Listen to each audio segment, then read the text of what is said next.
क्या कभी आपने सोचा है कि संसार जिसे महान त्याग कहता है, वही किसी के लिए सबसे गहरा घाव भी हो सकता है? ये कहानी उस पुरुष की नहीं है जिसे दुनिया बुद्ध कहती है।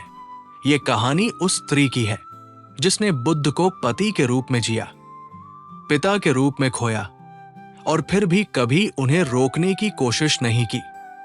एक रात जब एक पुरुष ज्ञान की खोज में निकला, तब एक स्त्री अपने जीवन के सारे प्रश्नों के साथ अकेली रह गई। ये कहानी है यशोधरा की, और यकीन मानिए, अगर आपने ये कहानी एक बार सुन ली तो आप बुद्ध को कभी उसी नजर से नहीं देख पाएंगे। महल में उस दिन भी उत्सव था। ढोल बजे, शंख फूके गए। राजा शुद्धोधन के यहां पुत्र का जन्म हुआ था।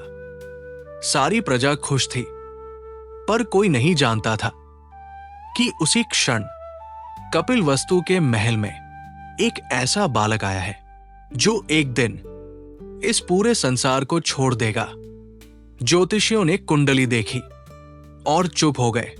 राजा ने पूछा तो उन्होंने कहा, ये बालक या तो चक्रवर्ती सम्राट बनेगा या फिर सब कुछ त्याग देगा।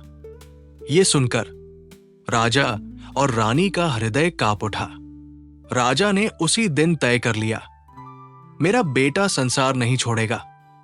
मैं इसे हर सुख दूंगा, हर आनंद दूंगा, ताकि इसके मन में वैराग्य जन्म ही न ले। और फिर एक अनोखा बचपन शुरू हुआ। सुखों के बीच पलता एक प्रश्न। सिद्धार्थ को दुख से दूर रखा गया। महल की दीवारें ऊंची की गई। बूढ़ा कोई भीतर न आए, बीमार कोई न दिखे। मृत्यु की बात महल में वर्जित थी। संगीत, नृत्य, खेल सब कुछ था, लेकिन सुखों के बीच भी सिद्धार्थ की आंखों में एक अजीब सा प्रश्न रहता। वो खेलते खेलते अचानक रुक जाते, हंसते हंसते चुप हो जाते, जैसे पूछ रहे हों, ये सब कब तक? यशोधरा केवल सुंदर नहीं, समझदार। उसी समय कोलीय गणराज्य में एक कन्या बड़ी हो रही थी। यशोधरा, लोग उसे सुंदर कहते थे, पर जो उसे जानता था वो जानता था उसकी सबसे बड़ी सुंदरता उसकी दृष्टि थी। वो जीवन को सतह से नहीं देखती थी। वो प्रश्न पूछती थी और उत्तर सुनने का साहस भी रखती थी। जब सिद्धार्थ से विवाह की बात आई तो उसके पिता ने केवल कुल और वैभव नहीं देखा। उन्होंने सिद्धार्थ की परीक्षा ली, धनुष उठाने की, धैर्य की, साहस की और सबसे बढ़कर मन की स्थिरता की। सिद्धार्थ हर परीक्षा में सफल हुए और फिर विवाह हुआ। पति पत्नी पर दो अलग दिशाएं। विवाह के बाद सिद्धार्थ बदले नहीं। वे अच्छे पति थे, सम्मान देते थे, साथ चलते थे, बात सुनते थे। पर यशोधरा ने एक बात जल्दी समझ ली। सिद्धार्थ का शरीर महल में है, पर उनका मन कहीं और है। वो पूछ सकती थी, पर नहीं पूछती थी, क्योंकि वो जानती थी कुछ यात्राएं पूछकर नहीं रोकी जाती। राहुल, खुशी या बंधन? फिर राहुल का जन्म हुआ। राजा ने चैन की सांस ली। अब ये बंद गया।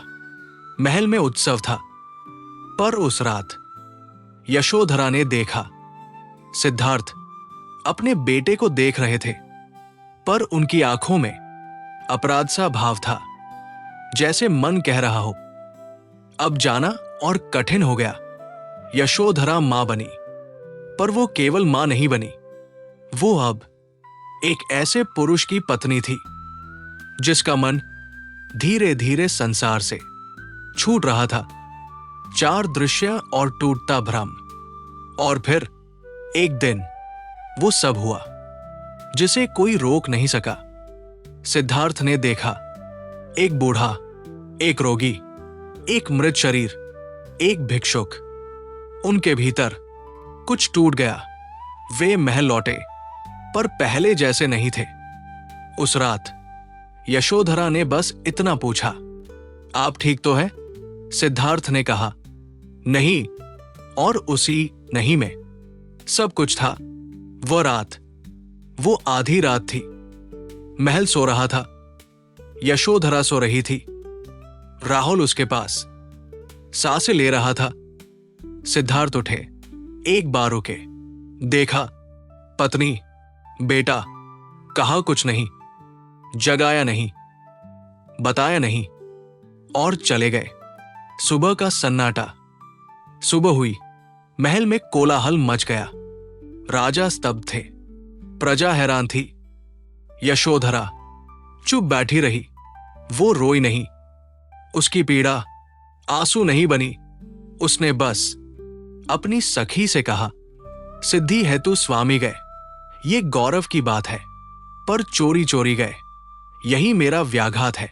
यहां से कहानी आगे बढ़ेगी। सिद्धार्थ चले गए थे, पर उनके जाने के बाद जो सबसे भारी पड़ा वो था समय। समय जो रुकता नहीं, समय जो हर दिन यशोधरा से एक ही प्रश्न पूछता, आज भी इंतजार करोगी? एक स्त्री जो विधवा नहीं थी, पर अकेली थी। यशोधरा विधवा नहीं थी, उसका पति जीवित था, पर उसका जीवन विधवाओं जैसा हो गया। महल वही था, पर वो महल नहीं रहा। वो अब एक बंद कमरा था, जहां स्मृतियां गूंजती थी। राजा शुद्धोधन क्रोध में थे, दुख में थे, और कहीं न कहीं लज्जित भी। प्रजा पूछती थी, राजा का बेटा भिक्षुक कैसे बन गया? और हर प्रश्न का बोझ आकर यशोधरा के कंधों पर गिरता। समाज का ताना और स्त्री की चुप्पी। किसी ने कहा, पति चला गया, इसमें भी पत्नी की ही कमी होगी। किसी ने कहा, इतना वैभव था, फिर भी उसे बांध न सकी। यशोधरा ने किसी को उत्तर नहीं दिया, क्योंकि वो जानती थी, जो लोग प्रश्न पूछते हैं वे उत्तर सुनने नहीं आते। राहुल, प्रश्नों से भरा बचपन। राहुल बड़ा हो रहा था, और जैसे जैसे वो बड़ा होता, उसके प्रश्न और तीखे होते जाते। मां, मेरे पिता कहाँ हैं? पहली बार यशोधरा ने उत्तर दिया, वह सत्य की खोज में है। दूसरी बार उसने पूछा, वो मुझे क्यों छोड़ गए? इस बार यशोधरा चुप रही, क्योंकि कुछ प्रश्नों का उत्तर मां भी नहीं दे सकती। यशोधरा का अपना वैराग्य। लोग समझते थे वैराग्य केवल जंगलों में होता है, पर यशोधरा का वैराग्य महल के भीतर था। उसने आभूषण छोड़ दिए, वस्त्र सादे कर लिए, सुख को अपने पास आने नहीं दिया। किसी ने पूछा, तुम क्यों तप कर रही हो? यशोधरा ने कहा, अगर वो ज्ञान के लिए तप कर सकता है, तो क्या मैं प्रतीक्षा के लिए तप नहीं कर सकती? 6 वर्ष एक स्त्री की अनदेखी साधना। 6 वर्ष सिद्धार्थ वनों में भटके, कठोर तप किया, अन्न छोड़ा, देह को गलाया, और उसी समय यशोधरा रोज राहुल को उठाती, रोज उसे सुलाती, रोज समाज का सामना करती। कोई मंत्र नहीं, कोई शिष्य नहीं, कोई प्रशंसा नहीं, बस मौन। अगर ये तप नहीं है, तो फिर तप क्या है? ज्ञान की खबर। एक दिन खबर आई, सिद्धार्थ को ज्ञान प्राप्त हो गया है। लोगों ने कहा, अब वो बुद्ध है। राजा ने सुना, पर हृदय में उत्सव नहीं आया, क्योंकि जिस ज्ञान ने पुत्र को बुद्ध बनाया, उसी ने उसे पिता बनने से दूर कर दिया था। यशोधरा ने सुना, वो रोई नहीं, वो मुस्कराई नहीं। उसने बस आकाश की ओर देखा और कहा, तो तुम वहीं पहुंचे जहां जाना था।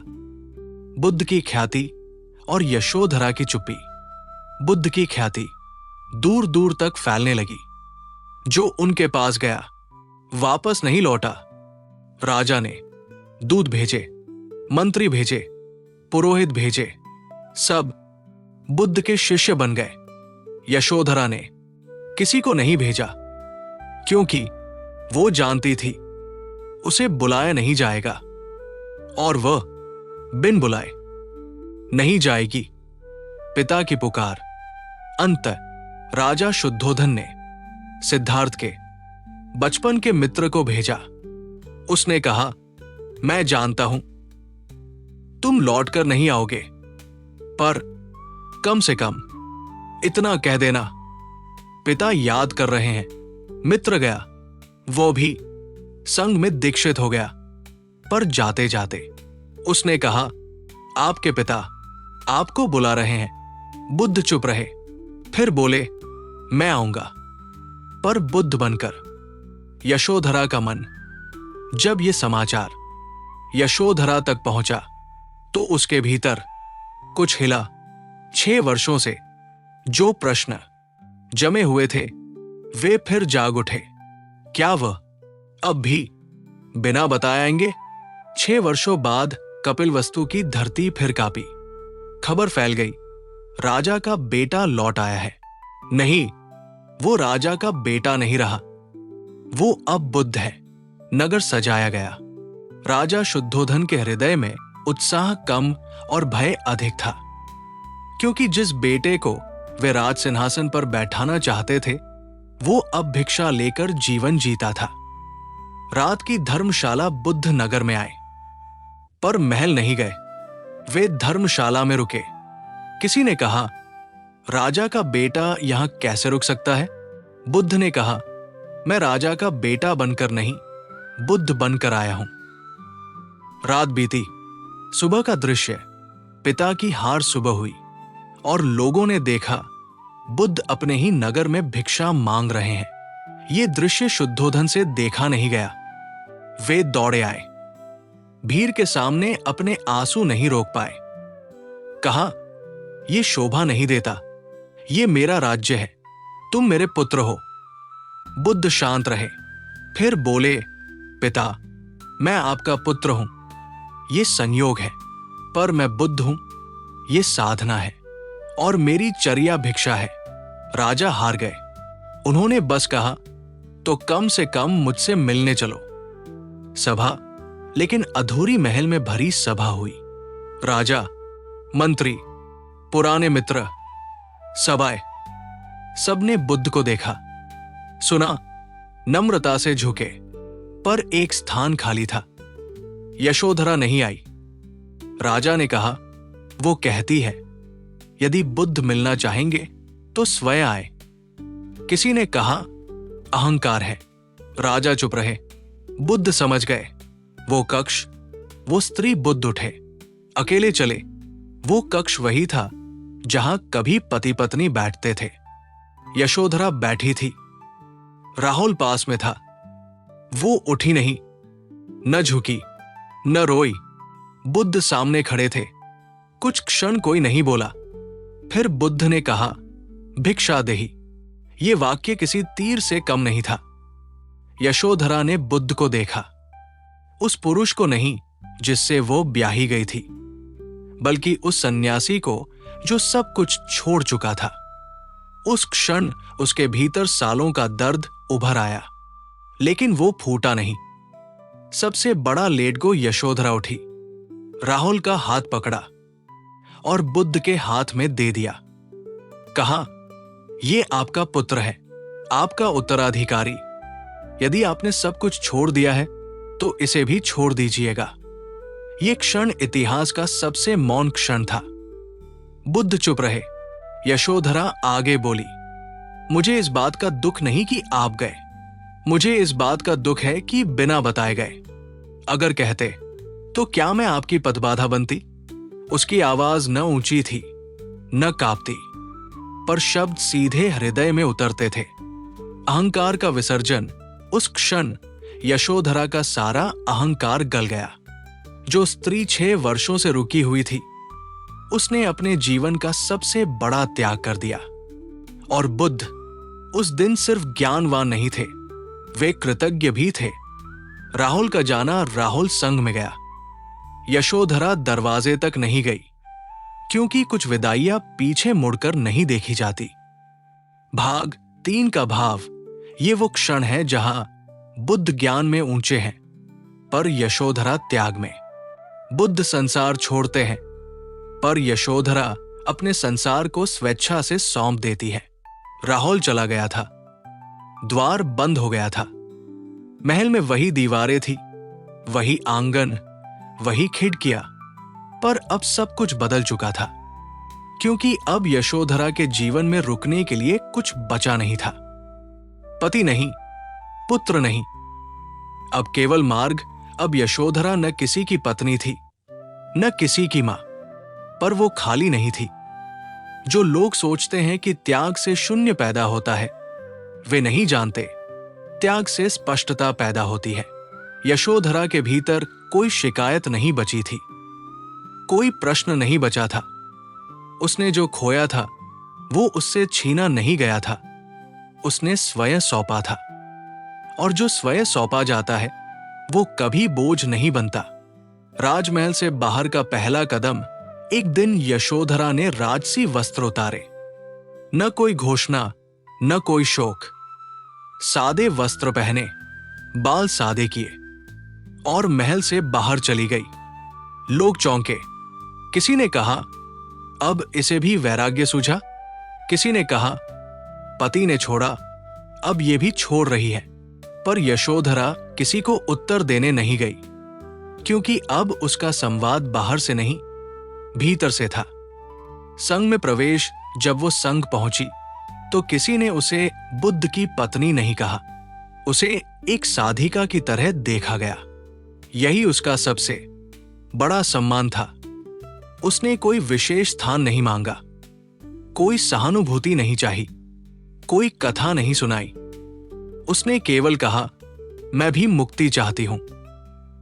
यशोधरा की साधना कठोर नहीं थी, वो शांत थी।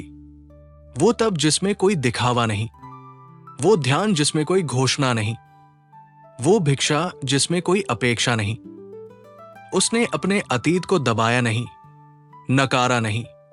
उसने उसे देखा, स्वीकार किया और फिर छोड़ दिया। यही सबसे कठिन साधना होती है। बुद्ध का मौन सम्मान कहा जाता है। बुद्ध यशोधरा से बहुत कम बोले, पर जब भी उनकी दृष्टि यशोधरा पर पड़ती, वो दृष्टि साधारण नहीं होती। वो दृष्टि कहती, तुमने वो किया जो बहुत कम लोग कर पाते हैं। क्योंकि ज्ञान पाने के लिए जंगल जाना पड़ता है, पर त्याग को जीने के लिए महल में रहना पड़ता है। महानता की परिभाषा इतिहास ने बुद्ध को महान कहा भी जाना चाहिए, पर इतिहास ने यशोधरा को केवल एक पंक्ति दी। और यही इतिहास की सीमा है, क्योंकि महानता हमेशा घोषित नहीं होती। कुछ महानताएं मौन में जन्म लेती है। एक स्त्री जो शिकायत नहीं बनी, यशोधरा कभी ये नहीं बोली, मेरे साथ अन्याय हुआ। कभी ये नहीं कहा, मेरा त्याग बड़ा था। क्योंकि जिसे सच में त्याग करना आता है, उसे गवाही की जरूरत नहीं होती। उसने जीवन से बस इतना सीखा, जो जाना चाहता है उसे रोको मत, और जो तुम्हारे भीतर बंधन बन गया है उसे भी छोड़ दो। ये अंत नहीं है, ये कहानी यहां समाप्त नहीं होती, क्योंकि कुछ कहानियां अंत के लिए नहीं होती, वे मन के भीतर चलती रहती है। समय बीत गया, बुद्ध की वाणी देश देश पहुंची, धर्म फैला, शिष्य बढ़े, इतिहास लिखा गया। और यशोधरा वो इतिहास की हाशिए की पंक्ति बन गई। 2 मार्ग, एक सत्य। एक पुरुष था जो सब कुछ छोड़कर सत्य की खोज में गया। एक स्त्री थी जिसने सब कुछ सत्य के लिए छोड़ दिया। दोनों का लक्ष्य एक था, पर रास्ते अलग थे। बुद्ध ने संसार छोड़ा, यशोधरा ने अपने भीतर का संसार छोड़ा। त्याग का अंतर, बुद्ध का त्याग दिखाई देता है वन, तप, ध्यान, ज्ञान, यशोधरा का त्याग। दिखाई नहीं देता, रातें, प्रश्न, अकेलापन और मौन। और अक्सर जो दिखता है, इतिहास वही लिखता है। एक प्रश्न जो आज भी जीवित है। जब बुद्ध ज्ञान पा गए तो संसार ने उन्हें महान कहा, पर कभी किसी ने यशोधरा से नहीं पूछा, तुम्हें क्या मिला? अगर पूछा होता तो शायद वो कहती, मुझे शांति मिली, शिकायत से मुक्ति मिली, अपेक्षा से मुक्ति मिली, और यही वास्तविक निर्वाण है, बुद्ध का मौन स्वीकार। कहा जाता है, एक बार किसी शिष्य ने बुद्ध से पूछा, भंते, त्याग सबसे कठिन कब होता है? बुद्ध कुछ क्षण चुप रहे, फिर बोले, जब छोड़ने वाला तुम नहीं होते, पर छोड़ने की शक्ति तुम्हारे भीतर होती है।